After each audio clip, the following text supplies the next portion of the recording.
maybe in the audience knows a story about a Phaechromocytoma patient that had the problem for a long time and suddenly occurred in the ED with some kind of big problem.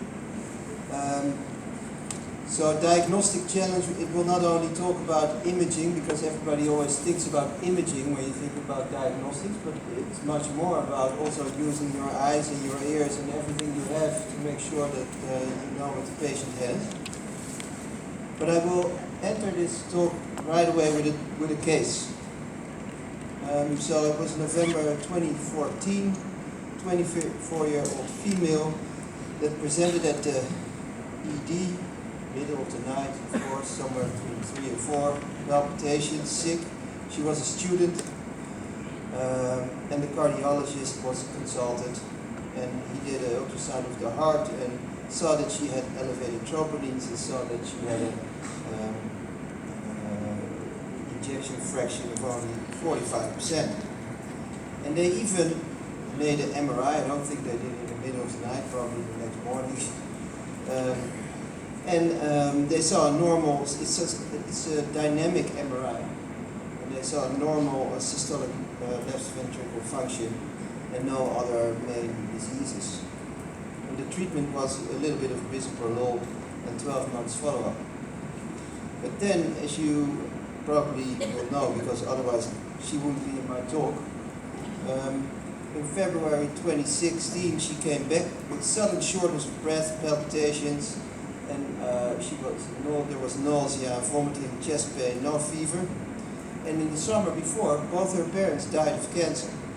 She had 7 brothers and sisters. So there was an examination, and I won't go through it all, but she had a bit of temperature and had a silent abdomen, no acute abdomen, but she was only saturated with 83%, and she was really sick. On the ECG, they saw lateral infarct, so ischemia of the heart, and we did a blood gas, and it showed a septic profile, and she was getting more critical in the meantime, and a very worrisome presentation with lung edema. This is all for a young female. So she had a elevated white blood cell platelet, elevated leukocytosis. She had a bit of elevated CRP, and also liver functions were compromised, but her troponins were highly elevated. So diagnosis, it's actually not a diagnosis, more a description, multiple organ failure, cardiac asthma, kidney failure, liver function test abnormalities. What was going on? It's a bit slow.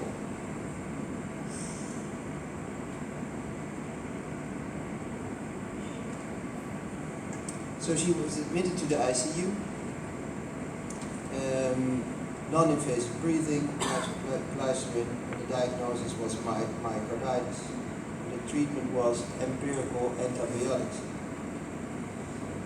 And then, suddenly they thought, let's look at that MRI of a couple of years ago. And because the radiologist did an ultrasound and saw maybe an abdominal swelling, and they looked at the MRI. And they suddenly saw this tumor. It had been there for 2 years on the MRI in the valve, and they looked over it.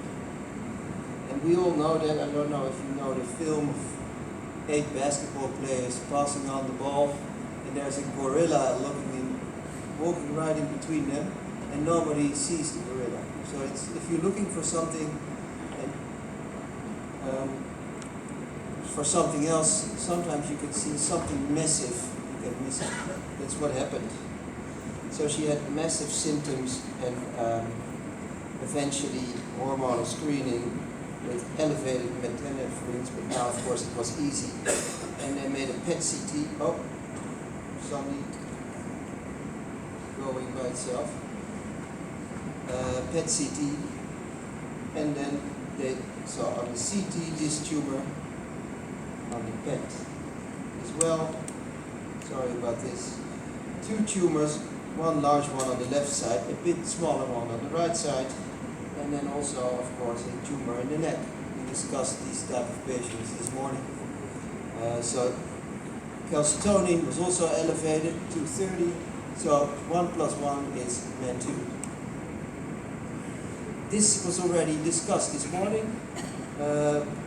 This is a nice slide because on one side you see what patients have with these genetic alterations, because there's always a mix-up.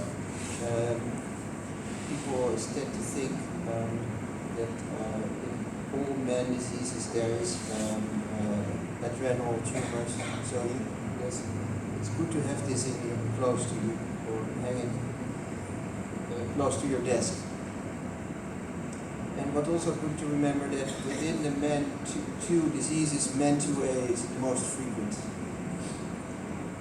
As we know, MEN2B presents with thick corneal nerves, ganglionic neuromas, and marfanoid habitus. So treatment plan was adrenalectomy, preoperative blockade, and total thyroidectomy, central lymph node dissection for medullary thyroid cancer. So here's the operation. It's like an old-fashioned open surgery because it was large tumors and we didn't want to take any risk of leaving something behind.